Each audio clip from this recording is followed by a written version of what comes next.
Depression का मर्ज़ दुनिया का सबसे बड़ा मर्ज़ बन चुका है, लेकिन हम इसके बारे में अपने होमवर्क के हिसाब से हम इसमें आपको डिटेल्स में बताएंगे डिप्रेशन है क्या और इसे निकलने के कौन कौन से तरीके हैं। इधर या तो वो इस्लामिक पॉइंट ऑफ व्यू है या डॉक्टर का तरीका है।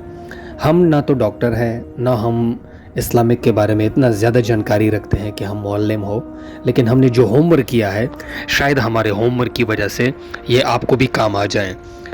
डिप्रेशन के डिफरेंट रीज़न हो सकते हैं जिसकी वजह से आप डिप्रेशन यानी आप गमगीन रहते हैं। उसके कई सारे वजूहात हैं। बेसिकली ये आपके अंदर जो केमिकल्स हैं वो इम्बैलेंस हो जाते हैं और इसका सोल्यूशन इधर या तो आप फिज़िकली निकाल सकते हैं या फिर साइकोलॉजिकली निकाल सकते हैं, और डॉक्टर लोग भी यही करते हैं। अगर वो फिज़िकली हो जाते हैं तो उसमें आपको कुछ दवाई दी जाती है, कुछ दवा दिया जाता है जिसमें आपके अंदर जो केमिकल्स हैं जिसको रिलीज़ नहीं होना चाहिए उस बिहाफ पे जब आप मेडिसिन यूज़ करते हैं तो वो रिलीज़ हो जाता है।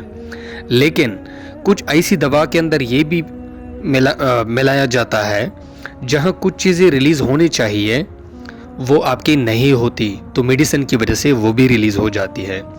ये इसका पॉइंट है। डिप्रेशन के अंदर सबसे बड़ा प्रॉब्लम ये है कि आप ज़्यादातर उदास ही रहते हैं और आपको हमेशा यही महसूस होता है कि कुछ होने वाला है, कुछ प्रॉब्लम होने वाला है। छोटी सी छोटी बात भी आपको बड़ी बात लगती है, छोटा सा मसला भी आपको सबसे बड़ा लगता है। मिसाल के तौर पर आप किसी को फ़ोन करते हैं, अगर फ़ोन नहीं उठाता तो आपको लगता है कि कोई बड़ा मसला होने वाला है। आपको रात को बामुश्किल से नींद आती है, आप एक्सप्लेन करने में बड़ा मुश्किल रहता है। तो ये सारी चीज़ें डिप्रेशन के अंदर इन्वॉल्व है। आप जितना भी इधर उधर चीज़ों में इन्वॉल्व हो जाएं, चीज़ों में आपका दिल नहीं लगता। तो कई सारे वजूहात हैं, लोग अलग अलग तरीक़ों से डिप्रेशन का शिकार रहते हैं। हमारी इतनी एक्सपर्टीज़ नहीं है, लेकिन शायद हमारी ये छोटी सी वीडियो उन लोगों को काम आ सकें जो डिप्रेशन से निकलने में इसकी मददगार हों। क्यों? क्योंकि हम दोनों तरीक़ों से बताएंगे, एक डॉक्टरी लेवल से, दूसरी जो है हम बताएंगे इस्लामिक पॉइंट ऑफ व्यू से। केमिकल्स का अनबैलेंस होना, इसके कई सारे वजूहात हैं जिस तरह हमने पहले भी बताया था। लेकिन सवाल ये है कि अगर हम डायरेक्ट मेडिसिन का इस्तेमाल शुरू कर लें और हमारे अंदर जो है पेट के अंदर यानी एक गाड़ी के अंदर आप एक गाड़ी चला रहे हैं, सारा प्लान कर दें, सब कर दें, लेकिन गाड़ी के अंदर अगर आप फ्यूल ही नहीं डालेंगे तो गाड़ी चलेगी कैसी? डिप्रेशन का जो मर्ज़ है वो ज़रूरी नहीं है कि आपको एक दिन के अंदर हो जाए। ये एक अरसे से आपके अंदर चीज़ें घूमती है, फिर अचानक जो है ये उभर जाती है। इसके कई सारे रीज़न है जिस तरह हमने पहले भी बताया। इसमें आप ओवर थिंकिंग करते हैं, केमिकल्स आपके डिसऑर्डर हो जाते हैं। मेडिकेशन, दवाई सिर्फ इसकी परमानेंट इलाज नहीं है, लेकिन आपको इलाज करने के लिए दवाई के साथ साथ बाकी एक्टिविटीज़ भी करनी होगी, क्योंकि कुछ हार्मोन्स जो हैं वो खुशी के होते हैं, हैप्पी हार्मोन्स होते हैं, और कुछ सैड हार्मोन्स होते हैं। एग्जाम्पल देते हैं, अगर आप एक कैफीन लेते हैं, आप कोई नशा करते हैं, तो फॉर द टाइम बीइंग आपके जो हैप्पी हार्मोन्स हैं, जो खुशी वाले हार्मोन्स हैं, वो जाग जाते हैं। तो ये इसका एग्जाम्पल है। मोस्ट इम्पोर्टेंट आपका एनवायरनमेंट है जो कि आपके डिप्रेशन के साथ एब्सोल्युटली यानी कम्प्लीटली वो मिला हुआ है। एनवायरनमेंट में आपकी कई सारी चीज़ें आती हैं जो कि आपके डिप्रेशन पे उसका बहुत बड़ा असर रहता है। गांव के अंदर अक्सर लोग खुश रहते हैं क्योंकि वो खुली आसमान के अंदर होते हैं, और बनिस्बत शहर में लोगों के अंदर ज़्यादा डिप्रेशन पाया जाता है। हल इसका ये है कि आप सोचें इसके बारे में और एक प्लान बनाएं अपने साथ, और आप रुजू कर लें कि आप डॉक्टर से भी कंसल्ट करेंगे, या तो वो आपको मेडिकली या फिर साइकोलॉजिकली वो आपका इलाज करेंगे। दूसरा हल ये है कि आप अपने आप को अल्लाह ताला के साथ जुड़ के रखेंगे। तीसरा, आप नेचर के साथ लगाव रखेंगे। तो ये सारी चीज़ें आपस में मुंसलिक हैं। अगर हम मुआवजा करें कि अगर एक बंदा डॉक्टर या साइकोलॉजिकल के अलावा अगर एक बंदा एक नेचुरल एनवायरनमेंट पे बिलीफ रखता है, तो नेचुरल एनवायरनमेंट में हमें बहुत कुछ मिल सकता है अगर हम ढूंढने के निकालने की कोशिश कर लें। तो उसमें डेफिनेटली डिप्रेशन का मर्ज का जो शुमार है वो कम होगा, क्योंकि اگر ہم موازنہ کریں اس کا گاؤں کے ساتھ یا اس جگہ کے ساتھ جو کلی جگہ ہوں، وہاں آپ زمین پہ جاتے ہیں، وہاں آسمان آپ کے اوپر رہتا ہے، وہاں ہواؤں ٹھنڈی ہواؤں کا آپ مزہ یا لطف اندوز ہو جاتے ہیں، وہاں آپ سورج کی روشنی لیتے ہیں جو کہ ایک قسم کا کلوروفل ہے۔ خوراک آپ کا سب سے بڑا اثر ہے، آپ سبزی کھائیں گے تو آپ کو کلوروفل کی جو ہے سپلائی رہے گا، پانی اگر آپ پئیں گے زیادہ تو آپ کا بیلنس رہے گا، اور یہ چیزیں زیادہ تر گاؤں کے اندر لوگوں کے اندر ہی رہتی ہے۔ اگر آپ آؤٹنگ کریں گے تو اس سے بھی آپ کا مسئلہ حل ہو سکتا ہے۔ اگر آپ پہاڑوں میں جائیں گے، اسی طرح سے زندگی کی اور بھی کئی سارے چیزیں ہیں جس سے آپ لطف اندوز ہو سکتے ہیں اور ڈپریشن کے مرض کو کم کر سکتے ہیں۔ یہ دوائی کے علاوہ یا فزیکل ایکٹیویٹی کے علاوہ یا سائیکولوجیکلی کنسلٹنٹ کے علاوہ یہ بھی ایک اس کا سلوشن ہے، کیونکہ ضروری نہیں کہ آپ صرف ڈاکٹر اور اس کے کنسلٹ پہ ہی بیلیو رکھیں۔ ہم چاہیں تو ہم اپنے ہر چیز کا مسئلہ خود ہی نکال سکتے ہیں، بس ہمیں اپنے مسئلے نکالنے کے لیے رہنمائی کی ضرورت ہوگی۔ جی ہاں، یہ مرض اور اس کو پکڑنا یا اس کو آئیڈینٹیفائی کرنا یہ اتنا آسان نہیں ہے۔ ہم جو بول رہے ہیں بولنے میں بہت آسان ہے، لیکن کرنے میں یہ سب کچھ بہت مشکل ہے، لیکن انسان چاہے تو کچھ بھی کر سکتا ہے۔ لیکن اگر آپ اسلامک پوائنٹ آف ویو سے دیکھیں تو آپ اپنی مرضی کی زندگی نہیں گزار سکتے۔ اگر آپ اپنی مرضی کی زندگی گزارتے ہیں جس میں آپ بہت گناہ اور خطا کرتے ہیں تو زندگی میں اللہ تعالیٰ آپ کو بہت تکا دیں گے، کیوں آپ گناہوں سے جکڑے ہوئے ہوں گے۔ جسم جب گناہ میں ڈوب جاتا ہے تو آپ تھک جاؤ گے اپنے زندگی میں۔ رب سے ہم بغاوت نہیں کر سکتے، وہی ہم کریں گے جو ہمارے رب کو پسند ہے۔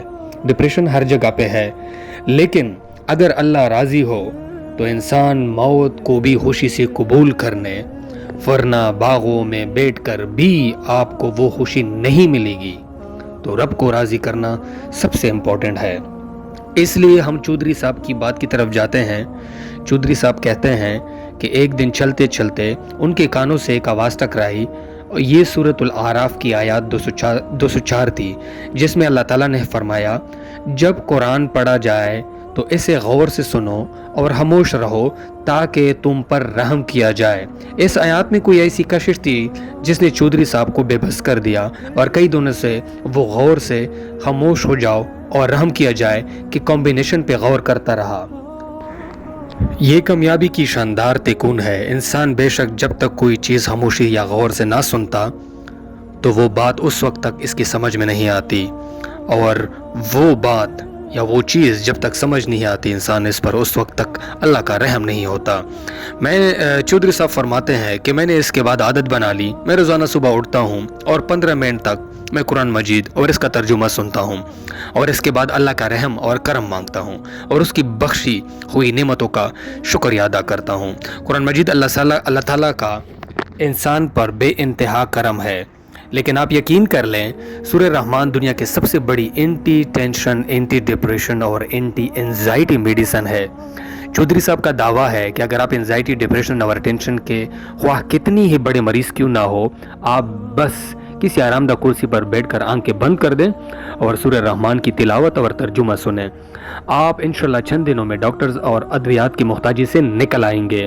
ساتھ ساتھ میں باقی جو آؤٹنگ والی ایکٹیویٹی ہے وہ بھی آپ برقرار رکھیں گے۔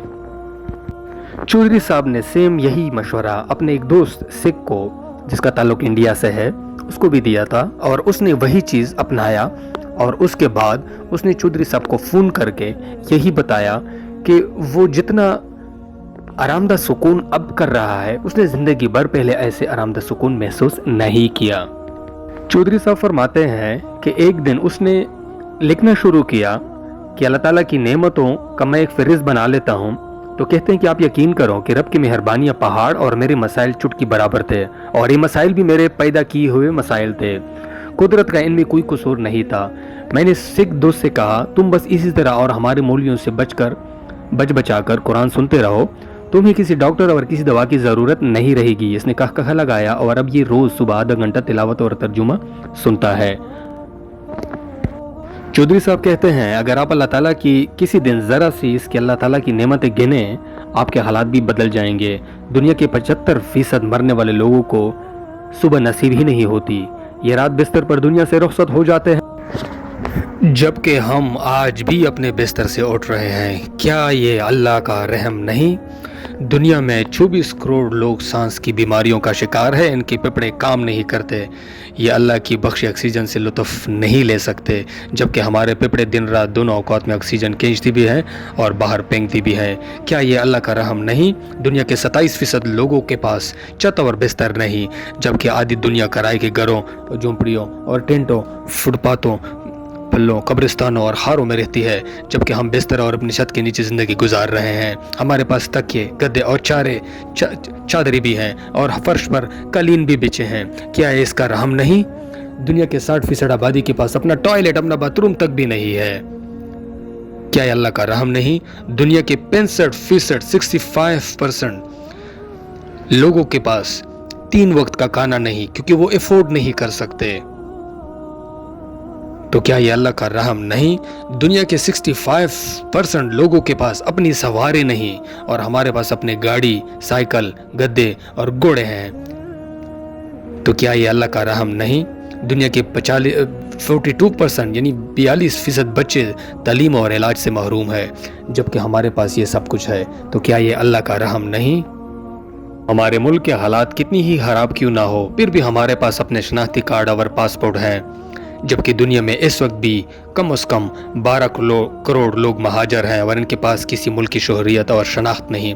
बेशक हमारी अदालतें लड़ रही हैं, पार्लियामेंट और हमारा मुल्क की तालीमी निज़ाम और हर चीज़ और माशी पॉलिसी नहीं, लेकिन इसके बावजूद भी हमारी इंडस्ट्री चल रही है। बिजली और गैस भी मौजूद हैं और हमारे एक पार्लियामेंट और हुकूमत और एक सुप्रीम कोर्ट भी है, जबकि दुनिया के करोड़ों लोग आज भी 2023 में इन चीज़ों से और इन नेमतों से महरूम है। हमारे पास स्मार्टफोन है, हमें एक्सेस है हर एक चीज़ की हमें एक्सेस है और हम आसानी से हर एक चीज़ को निकालते हैं।